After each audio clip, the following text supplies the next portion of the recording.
Good morning. It is Monday morning, and you know I got my mind on my money and my money on my mind. So let's talk about money. Let's talk about stocks. And listen, if you come to TikTok to be broke, if you come to TikTok to be messy, if you come to TikTok to hear celebrity gossip, if you are not doing anything to benefit your upward mobility, then you are using the application wrong, right? Because over here we like to talk about money. We like to talk about things that can move us forward.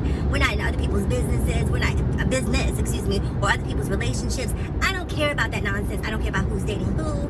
I can have conversations about it, but at the end of the day, if it's not putting money in my pocket, I really am not literally invested in it, okay? So, now that I've said that, for those of you who are interested in money, let's talk about money. Let's talk about the stock market. So, Tesla. You guys, I looked at Tesla this morning. Tesla has been up 65% basically since the election. 65%. And I know some of you will see that and get a case of FOMO.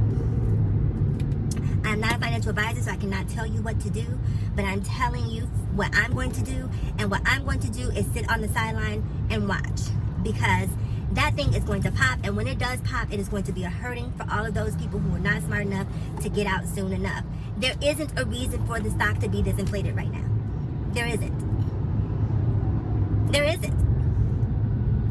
And when Tesla comes down, and comes down hard, unless you are in an option where you bought a put because you knew that this stock had to at some point retrace and come back down, I wish you well. I wish you well. I always preach about stop losses. I think to invest in the market and not utilize stop losses. You know, a lot of people are afraid of stop losses because they can trigger prematurely, right? Sometimes they can activate because the sharks, if you will, they know what the support and resistance areas are.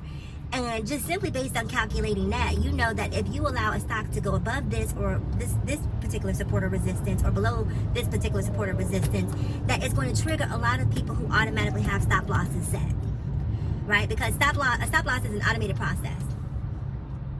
And so you'll see it triggered, and then it'll shoot back up or shoot back down in the direction that you wanted it to go, and you'll probably be frustrated because you feel like, damn, I shouldn't have initiated that stop loss.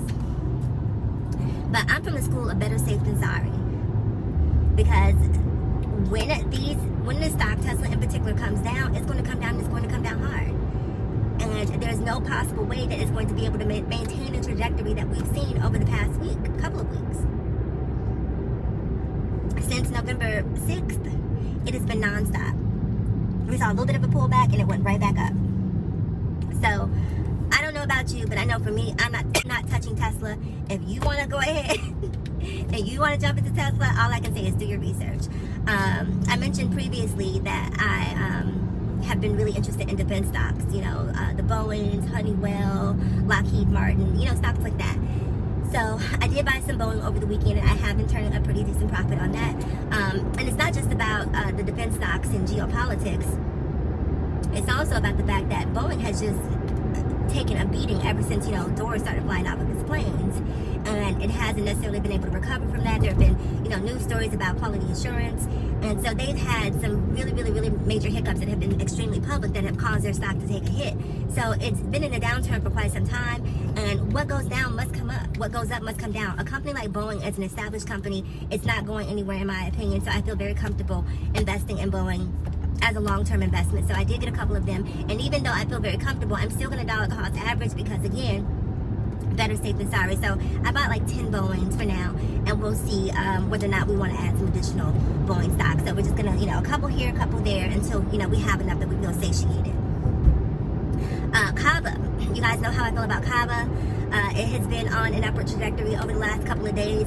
We saw it do a bit of retraction after its earnings. It pretty much gave up all of its earnings. It skyrocketed, I want to say, to around 160, 170 after earnings, and then came down like a rock.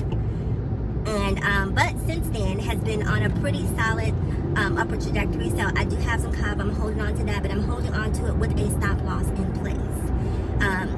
Listen, I'll be honest with you guys. I think I mentioned this to you in previous videos. Warren Buffett has been liquidating his assets. It said that he has more cash on hand than ever. And that makes me nervous. Because what does Warren Buffett know that I don't know? So until then, I'm not doing anything with a stop loss, because I don't want to wake up to a Black Monday, a Black Tuesday, whatever. I want to make sure